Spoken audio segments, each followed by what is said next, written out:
Everyone, good morning, welcome back to my channel. তোমরা সবাই কেমন আছো? আশা করি ভীষণ ভালো আছো।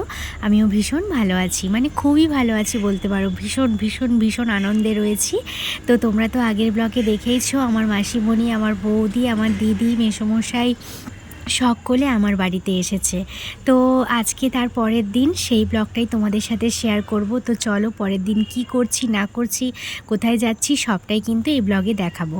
তো চলো তোমরা প্রথম থেকে লাস্ট পর্যন্ত একটু মিস না করে দেখতে থাকো, অবশ্যই ভালো লাগবে। তো দেখো সকাল সকাল চলে এসেছি ইডলি আর বড়া। যেহেতু বৌদিদের এখানে ইডলি খুব একটা পাওয়া যায় না, তো সেই জন্য ভাবলাম তো চলো বৌদিদেরকে ইডলি খাওয়ানো যাক। তো হয়তো বৌদিদের ভালো লাগবে, যেহেতু বৌদিদের ওখানে পাওয়া যায় না, বৌদিরা কিন্তু বাড়িতেই বানিয়ে খায়। আর আমাদের এখানে ভালো পাওয়া যায় বলে আমরা বাড়িতে অতটা বানানোর ঝামেলা করতে চাই না। তো দুটো একটার জন্য বাইরে থেকে কিনেই খেয়ে নিই, এই আর কি। তো চলো ইডলিগুলো ভালো করে এখন ঢেলে নিচ্ছে আস্তে আস্তে, যদিও অনেক কটাই ভাঙা ভাঙা বেরিয়েছিল। তো হাজব্যান্ডকে সেটাই বলছিলাম, ও আবার আমাকে ঘুরে বলছে তোমাকে কি সব কটাই ভালো ভালো দেবে? আমি বলছি হ্যাঁ, সকাল সকাল এত ওপরের জিনিস ভালো হওয়ারই তো কথা, তাই না? তো এইটাই বলছিলাম ওকে আর কি। তারপর দেখো কয়েকটা বড়াও নিয়ে এসেছে, আমার মেয়ে বড়া খায়, আর যার যেটা ভালো লাগবে সে সেটা খাবে, এই ভেবেই নিয়ে এলাম দু রকমই। তো এই আর কি। তো চলো এটাও এখন ঢেলে নিচ্ছি। অনেক অনেক দিয়েছিল, কিছুটা ফেলাও গেছে, চাটনি কি আর অত খাওয়া যায়? আর সেদিনের চাটনিটা না খুব একটা ভালো লাগছিল না, আর ইডলিটাও খুব একটা ভালো লাগছিল না। আমরা যখন খাই কত সুন্দর লাগে। দেখো এখন সবাই এলো, নিয়ে এলাম, জানি ওদের ভালো লাগবে, তেমন একটা ভালো বানাচ্ছিল না, এই আর কি, বানিয়েছিল না। তো যাই হোক চলো সবাইকে খেতে টেতে দিয়ে দেবো এগুলো ঢেলে নিয়ে। তারপর দুপুরের রান্নার জোগাড় তো করতেই হবে। তো তাড়াতাড়ি খাওয়া দাওয়া করে বেরিয়ে পড়বো, ওই যে বললাম তোমাদেরকে। তো বৌদিরা সবাই চা খেলো, ঘুম থেকে উঠলো, উঠে বিছানা টিছানা গুছালাম, চা খেলো, চা করলাম সবাইয়ের জন্য। তারপর ঘর সংসারের যা টুকটাক কাজ থাকে সব মোটামুটি কমপ্লিট হয়েই গেছে। তো রান্নারটুকুই বাকি আছে, রান্নার জোগাড় যা আছে এই সবই সবাই মিলে করে নেব, কোনো চাপ নেই, সবটাই হয়ে যাবে, এই আর কি। তো ইডলিগুলো একটা বড় জায়গায় ঢেলে নিলাম। তো চলো তোমাদেরকে কাছ থেকে দেখাই যে ইডলির সাইজটা কতটা বড় আর কতটা মোটা। আমাদের এখানে কিন্তু এইরকমই ইডলি পাওয়া যায়। তো এদিকে সাম্বারটা রয়েছে, এদিকে চাটনি, আর ওদিকে বড়াটা রয়েছে। সাম্বারটা যখন সবাই খাবে তখনই একবারে ঢালবো। তো এখন বড় জায়গা পাচ্ছিলাম না, সেই জন্য ভাবলাম থাক। তো তারপর দেখো হাজব্যান্ড নিয়ে এলো মাটন, সেটাই এখন ধোবো বলে ঢেলে নিচ্ছি। আর দেখো তো বন্ধুরা কি সুন্দর কালারটা লাগছে না? আর আমি না আমার বোকামির জন্যই এত সুন্দর কালারটাকে নষ্ট করে ফেলেছি। কিন্তু আমি কি করেছি জানো তো বন্ধুরা, আমি তো জানতামই না যে মাটন অতবার ধুতে নেই, 2-3 বার জল দিয়ে ধুতে নেই, জাস্ট একটুখানি পরিষ্কার করে নিয়ে একবার জল দিয়ে ধুয়ে নিতে হয়। তো যাই হোক ভুল করে ফেলেছি, জানি না তার জন্য কি টেস্ট নষ্ট হলো না কি কালারটা নষ্ট হয়ে গেল, বলতে পারলাম না। তো যাই হোক সোনুর জন্য এখন চা করে নিলাম আমি। সোনু এই উঠলো, ওকে চা দিচ্ছি। আর জানো তো মানে অনেক দিনকার ব্লগ যখন রয়ে যায় না, তখন এডিটিং করতে একদম ভালো লাগে না, কারণ কি করেছিলাম না করেছিলাম না সবটাই ভুলে যাই। কি আর করা যাবে বলো তো, যেটা হয়ে গেছে সেটা হয়ে গেছে। সামনে এতগুলো স্পেশাল স্পেশাল দিন ছিল, তোমাদেরকে সেই দিনের ভিডিওগুলো না শেয়ার করে থাকতে পারলাম না, সেই জন্য ভিডিওটা দিতে অনেকটা লেট হয়ে গেল বন্ধুরা। কি করব আর, কষ্ট করে একটু দেখে নিও। তো চলো চাটা এখন ঢেলে নিচ্ছি, ওপরে নিয়ে যাব, সোনুকে দেবো, তারপর সবাই মিলে টিফিন করব। আমার এত কাছের মানুষেরা, এত ভালোবাসার মানুষেরা আজ আমার বাড়িতে, সেই সুন্দর দিনগুলো তোমাদের সাথে শেয়ার করব না, এটা হতে পারে বলো তো? আমি এত খুশি, সেই দিনগুলো শেয়ার না করে হয় বলো? তো পাগলি পাগলি হবে। তো মাসিমণির বাড়ি, দিদির বাড়ি আর কোনো দিন যাওয়া হবে কি না জানি না। এই সুন্দর দিনগুলোই তো ভিডিওর মাধ্যমে স্মৃতি হয়ে রয়ে যাবে বলো তো। যখনই মন করবে, যখনই দেখতে ইচ্ছে করবে, তখনই চালালেই দেখতে পাবো। ইউটিউবে ব্লগিং করেছিলাম বলেই না এই সুযোগটা পেলাম। তো যাই হোক অনেকটা বকবক করে ফেললাম, তোমাদের হয়তো অনেক বোরিং লাগছিল শুনতে, আমার মনের ফিলিংসটাই তোমাদেরকে বললাম। তো চলো এখন রান্নাঘরে চলে এসেছি, এসে রান্নাবান্না অলরেডি শুরু করে দিয়েছি। এদিকে হচ্ছে খসলা শাকের তরকারি, কুমড়ো, আলু, বেগুন, বড়ি টড়ি দিয়ে খসলা শাকের তরকারি। এদিকে চাটনিটা হয়ে গেছে, চাটনিটা মা করে নিয়েছে। আর এদিকে হবে মাটনটা। আজকে সিম্পলই মেনু। তো এই যে দেখতে পাচ্ছ কালারটা কেমন হয়ে গেছে, একটু সাদা সাদা মতন হয়ে গেছে, জানি না যা হয়েছে হয়েছে, কি আর করা যাবে বলো তো। তো চলো এটাই এখন রান্না করবে, দিদি রান্না করবে আজকে। দিদিকেই বলেছিলাম রান্নাটা করতে। তো আমি তো তেমন একটা মাটন ভালো করে রান্না করতে পারি না, আর এতটা মাটন কোনো দিন রিস্ক নিইনি রান্না করার। আমাদের বাড়িতে অল্প একটু হয়, তাও মা রান্না করে। এদিকে মা সমস্ত মাংসের জোগাড় করছে, দিদি রান্না করবে বলে আলু কাটছে, পেঁয়াজ কাটা হয়ে গেছে।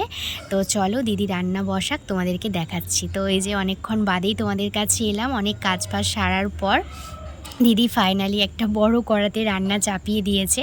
যেহেতু অনেকটা মাটন রয়েছে সেই জন্য বড় কড়াই দরকার। আমাদের না মাঝারি সাইজের কড়াই নেই, তাহলে হয়ে যেত, এত বড়টা নামাতে হতো না। তো ছোট আছে যেটা আমাদের রান্না হয়, তোমরা তো দেখেইছো। তারপর এই সাইজের কড়াটা আমার মেয়ের জন্মদিনের সময় কড়াটা কেনা হয়েছিল। তো 2 বছরের যখন জন্মদিন পালন করা হয় তখন বেশ কয়েকজনকে বলা হয়েছিল, তো বাড়িতেই রান্নাবান্না করেছিলাম সেই বছরটা, নাহলে তো বাড়িতে রান্নাবান্না করা হয় না। তো সেই তখন এইটা কিনেছিলাম আর কি, ঢাকনাও কিনেছিলাম, আর খুন্তিটা কেনা হয়নি, সেটাই ভুলে গিয়েছিলাম। তো তারপর দেখতেই পাচ্ছ মাটন ফাইনালি কমপ্লিট। কালারটা কিন্তু সেই এসেছে একদম, দেখতেই পাচ্ছ তোমরা। তো চলো সবাই মিলে এবারে খাওয়া দাওয়া করব একটুখানি। দেখতেই পাচ্ছ সবাই গল্প টল্প করছে। তো মেয়েকে খেতে দিয়ে দিয়েছি, মেয়ে আবার আজকে সবার সঙ্গে টেবিলে বসে খাবে, তো সেটাই করছে এখন। মেসোমশাইয়ের খাওয়া কমপ্লিট, আর এদিকে সোনু খাচ্ছে। তো চলো তোমাদের সাথে একদম পরে দেখা হচ্ছে। খাওয়া দাওয়া করে সমস্ত কাজবাজ সেরে একটুখানি গল্প টল্প করে টাইম পাস করে এখন সন্ধেবেলায় চলে এলাম। তো গুড ইভিনিং বন্ধুরা। তো দেখতেই পাচ্ছ সন্ধেবেলায় একটু নাস্তা টাস্তা খেয়ে বেরিয়ে পড়বো আমরা বেড়াতে। তো দেখতেই পাচ্ছ এখানে হাজব্যান্ড নিয়ে এসেছে পনির কাটলেট, সেটাই এখন সবাই আমরা খাওয়া দাওয়া করব। খাওয়া দাওয়া করে রেডি সেডি হয়ে আমরা চলে এসেছি বেরু বেরু করতে। তো কোথায় এসেছি তোমরা তো দেখে বুঝতেই পারছো, আমরা এসেছি গান্ধীঘাট। কোথায় আর যাব বলো তো এই গরমে। তো গান্ধীঘাট। তো গাইস দেখতেই পাচ্ছ আমরা চলে এসেছি একটু বেড়াবো, তো আমরা চলে এসেছি একটু বেরু বেরু করতে সবাই মিলে। দেখতেই পাচ্ছ পেছনে সবাই আসছে, দিদি, মেসোমশাই, বৌদি, মাসিমণি, এই যে সোনু আমার মেয়ে। তো সবাই আমরা চলে এসেছি গান্ধীঘাটে। তো আগেও একবার এসেছিলাম, দেখেইছো তোমরা মাইমা শাশুড়ির সঙ্গে, আর এখন আমরা সবাই মিলে আবার এসেছি। তো এই জায়গাটা যতবার আছি ততবার তো মন ভরেই না, ততবারই মনে হয় যে যাই যাই যাই। আর গরমে তো বিশেষ করে সব সময় মনে হয় যে গান্ধীঘাটেই যাই। তো এই আর কি। তো চলো তোমরা ভিডিওটা দেখতে থাকো, আশা করি ভালো লাগবে। তো যেটা বলছিলাম তোমাদেরকে, এই সন্ধেবেলায় গান্ধীঘাট ছাড়া আর কোথায় বা যেতাম বলো। যাওয়ার অনেক জায়গা আছে, কিন্তু সন্ধেবেলায় কোথাও যাওয়া যাবে না, কারণ 7টা বাজলেই পার্কগুলো সব বন্ধ করে দেয়। আর রেলওয়েজে তো কোনো সন্ধেবেলায় যাওয়ার কথাই নেই, সেখানে তো সন্ধেবেলায় কিছুই দেখার নেই, যা হয় বিকেল বিকেল। তো বিকেল বিকেল তো বেরোনো সম্ভব ছিল না। তো ঘরে আমরা এতগুলো মানুষ রয়েছি, কাজকর্মও রয়েছে, তারপর সবাই রেডি সেডি হতে হতে এতটা দেরি হয়ে গেল আমাদের।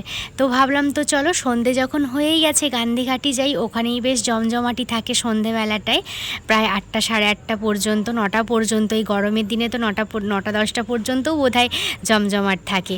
এখানে বেশ হাওয়া দিচ্ছে, ঠান্ডা ঠান্ডা ওয়েদার, বেশ ভাল লাগবে নদীর ধার। আর বৌদি আমার ভিডিওতে এই জায়গাটা অনেকবার দেখেছিল, তাই বৌদির ইচ্ছে ছিল যে এই জায়গাটায় আসবে। আমাকে বলেছিল যে আই লাভ মেদিনীপুর যেখানে লেখা আছে ওখানটায় যাব। তো সেই জন্য আমরা সবাই এখানে চলে এসেছি। দেখতেই পাচ্ছ বন্ধুরা, প্রচণ্ড ভিড় রয়েছে এখানে। আর গরমের দিনে তো এই নদীর ধার ছাড়া আর কোথাও তো শান্তি মিলবে নাই। তো যাই হোক, আমরা নদীর ধারেই এখন দাঁড়িয়ে রয়েছি। আর এটা তো তোমাদেরকে দেখিয়েছি আগেও। তো সেই মাইমাদের সঙ্গে এসেছিলাম যখন, নতুন একটা জিনিস হচ্ছে এখানে, তো ফোয়ারা হচ্ছে, খুব ভালো লাগবে যখন চালু হয়ে যাবে। তো আমরা এখন ফুচকা খেতে চলে এসেছি। কি আর খাবো বলো গরমে, আইসক্রিম ফুচকা ছাড়া আর কিছুই ভালো লাগছে না, যেহেতু আবার অবেলায় খাওয়া হয়েছে, তো সেই জন্য। তারপর এখানে ইস্কনের মন্দির রয়েছে, নতুন হয়েছে আগের বছর রথের সময়, তো সেখানেই চলে এলাম। তো সবাই ভেতরে গেছে, আমি বাইরে রয়েছি। তারপর দেখো বাড়িতে চলে এসেছি, ডিনার করতেও সবাই মিলে শুরু করে দিয়েছি। তো চলো আজকের ভিডিও এই পর্যন্তই, পরের ব্লগে তোমাদের সাথে দেখা হচ্ছে। আজকের মতো টাটা বন্ধুরা। কালকে রাত্রে তো ভিডিওটা প্রায় শেষই করে দিয়েছিলাম তোমাদের সামনে, কিন্তু আজকে আবার সকালবেলায় চলে এলাম। আজকে হচ্ছে মাসিমণিরা বাড়ি ফিরে যাওয়ার দিন, তো দেখতেই পাচ্ছ সবাই এখানে শুয়ে বসে রয়েছে, টিফিন খাওয়া কমপ্লিট হয়ে গেছে। তো মাসিমণিরা বাড়ি চলে যাবে বলে মন খারাপই বলো আর সারাদিনের ব্যস্ততাই বলো, সব মিলিয়ে না তেমন একটা ভিডিও শ্যুট করাই হয়েছিল না। তো সেই জন্য ভাবলাম এই ভিডিওর সঙ্গেই তোমাদেরকে জয়েন্ট করে দিই ভিডিওটা। তো দেখতেই পাচ্ছ আজকে বৌদি রান্নাবান্না করবে, কাল দিদি রান্না করেছে, আজ বৌদি রান্না করবে। তো সবাই মিলে রান্নাবান্না করে আমাকে খাইয়ে দিয়ে বাড়ি যাবে, দেখেছো তো এরা এই প্ল্যানই করেছে মনে হয়। তো যাই হোক, দিদিকে তো আমি রান্না করতে বলেছিলাম, কিন্তু বৌদি আজ নিজে থেকেই রান্নাঘরে চলে এসেছে, রান্না করবে। তো আজকে হাঁস ডিম রান্না হবে, তো সেই জন্যই এখন হাঁস ডিম ছাড়িয়ে নিল বৌদি। দেখতেই পাচ্ছ অনেকগুলোই তো ডিম ছিল, আর ডিম ছাড়াতে কার না ভালো লাগে বলো তো, সকলেরই ভালো লাগে, বাচ্চা থেকে বড়। আর এদিকে হবে এঁচোড়ের তরকারি আর ডিমের ঝোল। তো বেশ একটা হালকা পাতলাই একটা সিম্পল মেনু, যেহেতু আজকে বৌদিরা তাড়াতাড়ি খাওয়া দাওয়া করে বেরিয়ে পড়বে, অনেকটা রাস্তা বৌদিদেরকে যেতে হবে, তো প্রায় 3-3.5 ঘন্টার জার্নি। তো দেখতেই পাচ্ছ বৌদি এদিকে রান্না বান্না করছে। তো এই একটু সরে করো, হ্যাঁ আমার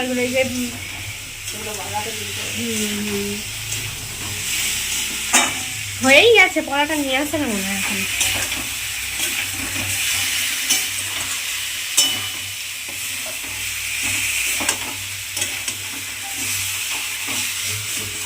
তো চলো, তোমরা তো দেখতেই পেলে বৌদি রান্না বান্না করলো, মা হেল্প করে দিল, আর এদিকে হয়েছে বেগুন ভাজা আর আলু দিয়ে ডিম দিয়ে একটা পাতলা ঝোল, আর এদিকে হয়েছে এঁচোড়ের তরকারি। তো চিংড়ি মাছ দিয়েই বোধহয় এঁচোড়ের তরকারিটা হয়েছিল, ঠিক মনে পড়ছে না আমার এই মুহূর্তে, তোমরা দেখলে বুঝতে পারবে। তো এই যে হাঁসের ডিমের ঝোল, হাঁসের ডিমের এই হালকা পাতলা ঝোলটা খেতে ভীষণ ভালো লাগে, তাই না, নাহলে কারি। তো এই আর কি। তো হ্যাঁ, এই যে চিংড়ি মাছ দিয়েই হয়েছে এঁচোড়ের তরকারি। তো চলো, এই ছিল আজকের মানে সেদিনকার রান্নাবান্না ছিল আর কি। তো কেমন লাগছে রান্নাবান্নাগুলো দেখতে তোমরা অবশ্যই জানিও। তো সবার খাওয়া দাওয়া প্রায় হয়েই গেছে, আর এদিকে দেখতেই পাচ্ছ বৌদিরা বাড়ি যাবে, রেডি সেডি হচ্ছে, জিনিসপত্র গোছাগুছি চলছে, আর আমার তো দেখে কি ভীষণ মনটা খারাপ লাগছে। তো কি আর বলবো, মেসোমশাইয়ের শরীরটাও একটু খারাপ করেছিল, আর মেসোমশাই একদম মানে থাকতেও চাইছে না, কারণ একদম ঘরবন্দি হয়ে গেছে। তো এখানে তো তেমন কোনো রাস্তাঘাট চেনে না, সেই জন্য বেরোতেও পারছে না খুব একটা। আর এদিকে দেখো আমার মেয়ে হচ্ছে তার মাসিমণির লিপস্টিক ফেস পাউডার নিয়ে এখন সাজুগুজু করতে শুরু করে দিয়েছে। তো চলো ফাইনালি সবাই রেডি। আমার তো কি ভীষণ মন খারাপ লাগছে, তোমাদেরকে আগেই বললাম। আর আমি আমার এই মন খারাপ চোখের জল সবার সামনে প্রকাশ করতে পারি না, ভেতরে ভেতরে খুবই কষ্ট হচ্ছে, কিন্তু আমাকে দেখে কেউ বুঝতে পারবে না যে আমার মনটা খারাপ বা কিছু এই রকম টাইপের। সত্যিই খুবই কষ্ট হচ্ছিল সেই সময়টা। তো এই যে সবাই রেডি হয়েই গেছে, 3-3:30 মতো এখন বাজে, আমিও যাব ট্রেনে তুলতে, তোমরা সেটা দেখতেই পাবে। তো চলো। হ্যাঁ হ্যাঁ হ্যাঁ, সেই মানুষটাই ঘরে রয়ে গেল, সেই এগিয়ে আসতো। দাঁড়া যাবো টোটোতে।